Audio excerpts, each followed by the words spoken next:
Bonjour, c'est Pierre-Ange. On se retrouve aujourd'hui dans cette vidéo qui s'adresse aux dirigeants, propriétaires de bureaux d'études et également aux personnes travaillant au sein de ces entreprises. L'idée de cette vidéo, c'est de de vous donner une piste pour répondre à une problématique qui est assez récurrente dans votre secteur après avoir discuté avec pas mal d'entre vous. C'est celle des écarts de trésorerie au sein de votre activité. En effet, assez souvent, ça vous arrive de travailler sur des gros projets qui payent assez bien, mais la plupart du temps, le paiement se fait en fin de projet. Et du coup, si vous n'avez pas de projet intermédiaire ou de projet en cours, ça peut être un petit peu compliqué au niveau trésorerie, étant donné que vous devez passer des fois plusieurs mois sans rentrée d'argent. Alors, une des solutions à laquelle vous avez probablement, certainement déjà pensé, c'est celle tout simplement d'aller chercher de nouveaux contrats, des projets, soit des gros projets, soit des projets intermédiaires pour faire rentrer un petit peu de cash, mais très souvent vous êtes confronté à plusieurs difficultés. Déjà, vous n'avez pas forcément le temps de communiquer, de mettre en place un site internet, de publier sur vos réseaux sociaux. Des fois, vous n'aurez pas forcément l'intérêt. De même pour le développement commercial, souvent pour beaucoup d'entre vous, vous êtes ingénieur à la base, donc vous n'êtes pas forcément commerciaux. C'est pas quelque chose que vous faites forcément naturellement. De plus, très souvent, vos clients vous prennent beaucoup de temps. Donc, dans votre agenda, vous n'avez pas forcément de créneau pour vous consacrer à ces méthodologies de développement. Donc, finalement, vous finissez par grossir au fur et à mesure des années et du bouche à oreille, mais vous êtes face très souvent à un revenu qui peut être assez aléatoire sur certaines périodes, qui peut être plus haut sur des périodes de l'année, beaucoup plus bas. Donc, ça vous oblige un petit peu à anticiper ça et à vous mettre dans des situations, des fois, qui peuvent être plus ou moins compliquées. L'idée de cette vidéo, c'est de vous amener une idée de solution qui vous permet d'avoir un flux justement de demandes entrantes de personnes, d'entreprises qui veulent travailler avec votre bureau d'études, qui ont besoin de vos services. Donc, tout simplement pour mettre en place cette stratégie, on va se reposer sur deux piliers. Tout d'abord, la création d'un site web, mais un site web réellement vendeur, pas un site web comme on voit dans 95% des temps qui s'occupe juste de faire une présence web minimum, qui présente juste l'entreprise entre quelques lignes. L'idée, c'est que quand les personnes arrivent sur votre site, elles aient envie de faire appel à vos services et qu'elles deviennent du coup des personnes qui vont demander de travailler avec vous. Et le deuxième pilier de cette stratégie, c'est de rendre visible ce site, bien sûr, parce que juste avoir un site vous rendra pas à coup sûr visible. Donc ici, on va mettre en place des campagnes Google Ads pour aller se positionner des mots-clés relatifs à vos services afin d'attirer vos potentiels clients sur votre site. Donc, je vous laisse découvrir ça tout de suite. Je vais vous présenter une stratégie de marketing digital que je mets moi-même en place avec des clients qui sont bureaux d'études pour leur permettre d'avoir rapidement plus de nouvelles demandes de devis et donc plus de nouvelles ventes pour les différents services qu'ils proposent. Alors, cette stratégie va reposer sur deux piliers. Donc, ça va être principalement votre site web. Et le second pilier, ça va être votre visibilité grâce à la publicité Google. Donc ici, il ne va pas être question, d'aborder LinkedIn ou encore, d'autres réseaux sociaux, étant donné qu'on cherche à mettre en place une stratégie qui vous permet rapidement, de générer des ventes en plus. Bien entendu, réfléchir votre communication de manière holistique est très importante, que ça soit au travers de votre compte entreprise sur LinkedIn, de votre stratégie dite inbound, donc des différents articles que vous allez poster sur votre blog si vous en avez un, des différents posts que vous allez mettre sur LinkedIn pour mettre en lumière les différentes, réalisations que vous avez mises en place. Donc je ne vais pas creuser aujourd'hui, sur ces sujets-là comme je vous l'ai expliqué. On va vraiment parler, directement, d'acquisition client, de ce qu'on appelle la génération de leads. Alors je sais que pour, beaucoup d'entre vous, vous travaillez majoritairement avec une clientèle B2B. Donc forcément, tout ce qui va être, marketing digital et mise en place, d'actions pour aller générer des demandes de devis, notamment au travers de l'investissement en publicité, digitale. C'est quelque chose pour vous qui vous a toujours, semblé, lointain, qui vous a semblé même, inutile pour votre secteur d'activité, étant donné qu'on ne s'adresse pas à des particuliers et pourtant, les choses évoluent. Ça fait, quelques années qu'il est, vraiment crucial déjà d'avoir un site web quand, on a une entreprise qui s'adresse à d'autres entreprises. On estime qu'en B2B, 62 des décisions, vont se faire grâce aux informations qui ont été trouvées, sur le web. Je suis sûr que même vous, quand vous cherchez un fournisseur, quand vous cherchez un partenaire, quand vous cherchez à, prendre une décision d'achat pour votre entreprise, vous faites toujours des recherches sur Google avant et en règle générale, hein, même si c'est une décision B2B, vous allez vous diriger plutôt vers les entreprises qui arrivent dans les premiers résultats et qui proposent un site web avec une navigation optimale. Le site web est vraiment la clé de voûte de votre, stratégie. C'est vraiment l'élément le plus important quand vous cherchez à obtenir de nouveaux clients. En effet, c'est la première impression que va se faire le prospect par rapport à votre entreprise.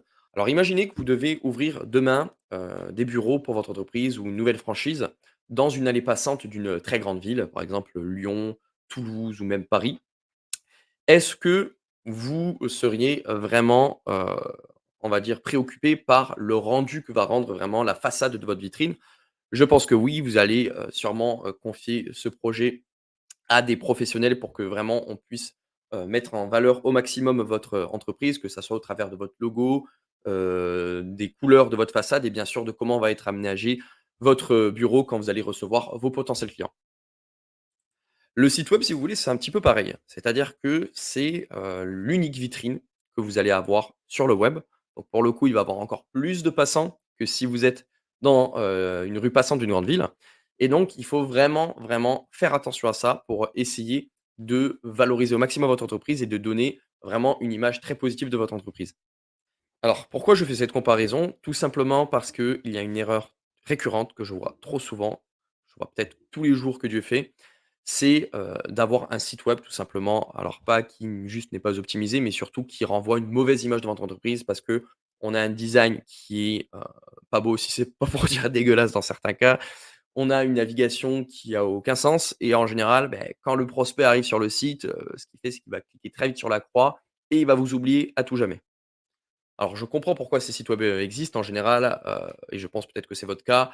Vous vous dites qu'il faut quand même avoir un site web parce qu'en 2023, c'est, très important d'avoir, un minimum de présence sur le web quand on vous cherche et pour vous, ça a quand même une importance, qui est reléguée au second plan parce que vous ne cherchez pas forcément, vous dites pas que vous allez obtenir plus de clients grâce à ce site. Donc vous n'avez pas envie d'investir un billet dessus. Donc très souvent, ce que je vois, c'est que le dirigeant, bah, décide de se former un petit peu, le fait le week-end à la maison pendant les vacances et crée son site web, lui-même. Alors pour certains d'entre vous, vous avez une âme de designer, donc ça se passe bien, mais dans 90 des cas, le rendu est vraiment mauvais et si c'est pour avoir un rendu mauvais, très honnêtement, il vaut mieux se cantonner aux cartes de visite, au profil LinkedIn et ne pas faire de site web. Pour réaliser un beau site web, il va falloir préférablement faire appel à un prestataire expert dans ce domaine-là. Vous allez mettre en place ce site web, différentes sections en fonction, de ce que vous voulez, valoriser. Par exemple, peut-être faire une section à propos qui va présenter l'entreprise, qui va présenter l'équipe derrière l'entreprise, qui permet d'humaniser le contact et du coup, de donner plus envie aux prospects de rentrer en contact avec vous. Avoir une section aussi dédiée aux références, montrer les différentes réalisations que vous avez fait, les témoignages clients. Très important, les témoignages clients, de les apposer directement sur la page d'accueil pour montrer que, dès qu'on arrive sur le site, que vous avez, des clients qui sont contents de travailler avec vous. C'est, même indispensable, hein, de mettre en place des témoignages clients et bien sûr une section service qui va détailler vos différents services et bien les expliquer. Donc important d'avoir une section, qui présente ces différents services parce que si vous décidez d'expliquer en détail tous vos services sur la page d'accueil, vous allez perdre l'utilisateur. Donc sur la page d'accueil, il va falloir se contenter de résumer en quelques points vos services pour expliquer quand même à la personne qui arrive sur le site ce que vous pouvez, lui proposer. Autre point, vous devez permettre au, navigateur de votre site d'avoir accès rapidement à un formulaire de contact pour, entrer en contact avec vous. Tout simplement, vous soumettre un devis. Donc l'idée, ça va être à chaque fin de page d'apposer un formulaire ou d'apposer un bouton, contact qui va permettre d'être redirigé sur la page, contact ou demander un devis et qui va nous permettre de vous soumettre une demande. Vous pouvez avoir un site web magnifique avec énormément de visiteurs. Si vos informations de contact ne sont pas trouvables facilement et surtout si c'est compliqué de rentrer en contact avec vous, donc par exemple, tout simplement vous ne proposez pas de formulaire de contact, vous allez avoir très, très peu de demandes. Donc les étapes clés de la création, d'un site web, ça va être déjà de définir qui sont vos clients, à qui vous vous adressez. Ça va être ensuite de faire un tour de tous les contenus que vous avez faits, photos, vidéos, éventuellement d'en refaire si vous n'en avez pas de qualité. Ensuite, ça va être de vous poser avec votre prestataire pour réfléchir aux différentes sections que vous voulez mettre en place sur le site web. La quatrième étape, ça va être de faire confiance au prestataire pour réaliser le site web ou alors de prendre en charge ça vous-même, de très bien vous former avant pour faire quelque chose d'assez esthétique. Et la cinquième étape, ça va vraiment, avant de publier votre site web, de vraiment tester votre site web, tester les formulaires de contact, tester si la navigation est fluide pour être sûr de ce que vous mettez en ligne. Les caractéristiques d'un un site web réussi, alors je les ai expliquées du coup, rapidement, mais ça va être une navigation fluide, des pages rapides au chargement, donc pas des photos qui font 4 mégaoctets qui vont être, uploadées sur le site web. Ça va être aussi, des témoignages clients Ça va être la valorisation, du travail de l'entreprise au travers, de l'explication de vos services, de vos réalisations et ça va être aussi la valorisation des humains derrière l'entreprise, donc au travers d'une section qui va parler, de l'équipe et du rôle de chaque personne au sein de l'entreprise. Alors deuxième point, vous avez mis en place votre vitrine, votre site web. Vous, avez un site qui donne vraiment envie de vous contacter, qu'on soit un décideur d'un grand groupe ou qu'on soit un particulier qui veut faire une extension de maison, hein, dans le cas où vous êtes un bureau d'études structure. À ce moment-là, il manque une étape, les personnes vont pas vous trouver d'elles-mêmes ou alors il faut être très chanceux. Ça va être de faire de la publicité sur Google. Comment fonctionne la publicité Google? Donc c'est assez simple, tout simplement, c'est les résultats que vous voyez tous les jours quand vous faites vos recherches qui comportent la mention, sponsorisée. Donc je vais vous montrer ça, rapidement. Vous voyez qu'ici, les premiers résultats qui arrivent, c'est, des résultats, qui sont en sponsorisé. Ces personnes que vous voyez font de la publicité sur Google sur le mot-clé bureau d'études. Donc en fait, c'est très simple. Elles ont décidé, elles ont indiqué à Google qu'elles voulaient apparaître dans les résultats quand on cherche bureau d'études. Donc tout simplement, quand on va cliquer sur un des sites, où il y a la mention sponsorisée, on va faire dépenser, du budget à ces personnes, donc une partie de leur budget journalier. Et donc en fait, tout simplement, la publicité Google fonctionne au coup par clic. Pense à chaque fois qu'on clique sur un de vos liens. Donc ça paraît très simple comme ça à vue d'œil, mais en réalité, c'est beaucoup plus, complexe parce que derrière cette publicité Google se cache une logique d'enchère. En effet, c'est pas parce que vous avez décidé d'apparaître sur le mot-clé bureau d'études que vous allez apparaître tout le temps aux yeux de chaque personne dans les premiers résultats. Ça va dépendre de plusieurs facteurs. Déjà, ça va dépendre de combien vous êtes prêt à payer votre, le clic d'un utilisateur, donc combien vous êtes prêt à mettre sur la table pour qu'une personne arrive sur votre site web. Donc au plus vous pouvez mettre, au plus vous avez de chances d'arriver dans les premiers résultats. Mais il n'y a pas que ce facteur-là, il y a aussi le facteur de la qualité de votre site web. C'est pour ça que j'ai abordé ce sujet-là en premier. Si vous avez un site web qui est, agréable à naviguer, qui présente des informations pertinentes par rapport aux mots-clés que vous enchérissez. Imaginez que vous êtes bureau d'études structure, si vous achetez le mot-clé, jouet bébé, bah, forcément, Google va comprendre que c'est pas du tout pertinent.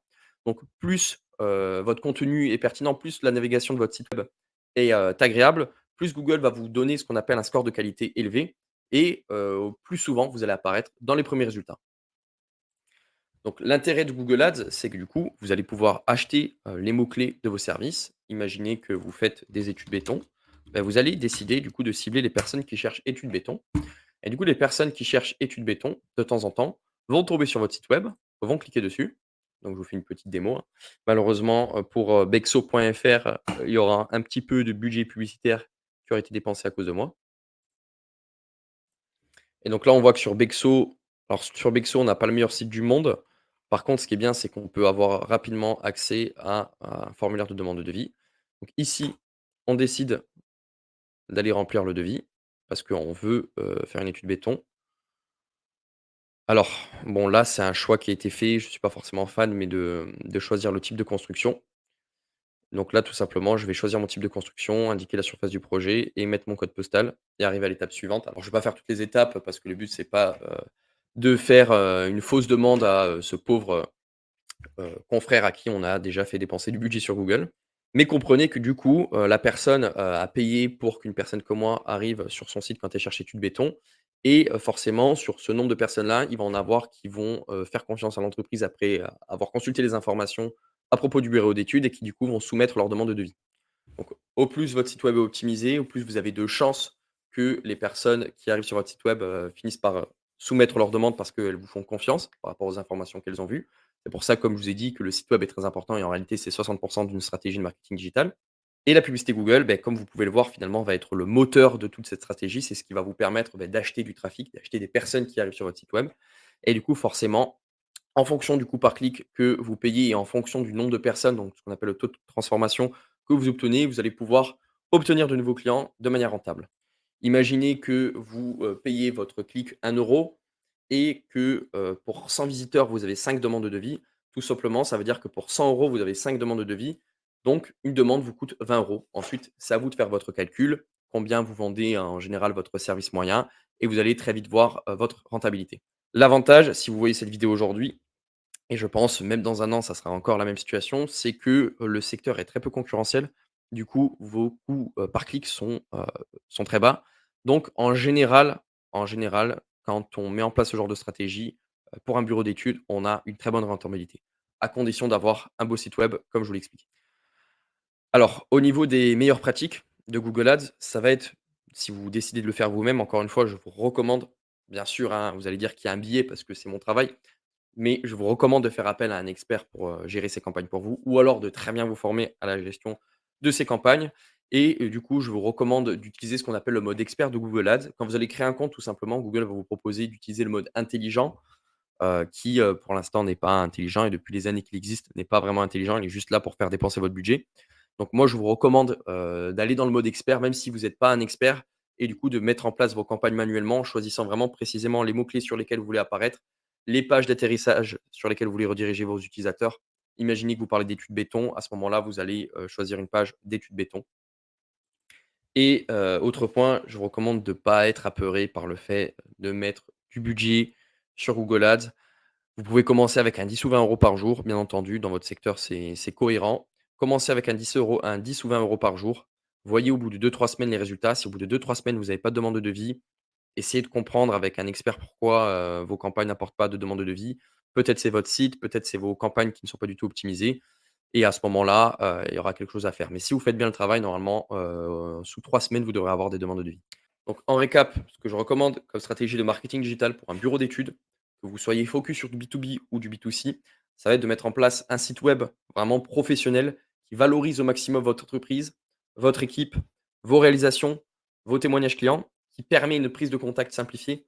Petit type, vous êtes bureau d'études, vous avez affaire à des demandes détaillées, donc mettez déjà un champ qui permet, de détailler, notre demande et surtout, mettez une petite option qui permet, de mettre en ligne, de vous envoyer un fichier.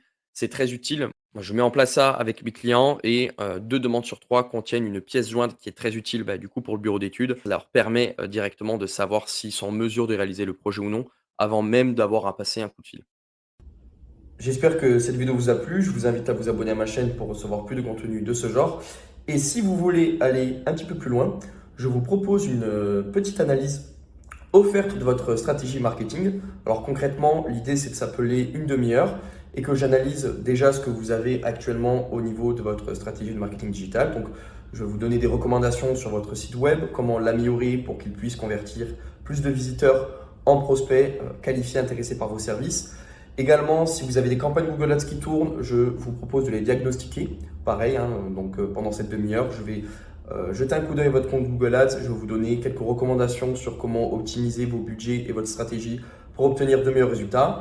Et de même, si vous n'avez pas du tout de campagne Google Ads ou de site web, on pourra discuter un petit peu de votre entreprise, que vous proposez, pour essayer d'établir un petit plan de stratégie marketing que vous pouvez mettre en place assez facilement. Et bien entendu, si vous êtes intéressé par la suite, on pourra aller de l'avant ensemble si vous voulez que je m'occupe complètement de votre stratégie marketing. Je vous souhaite une excellente journée, une excellente soirée et je vous dis à très vite.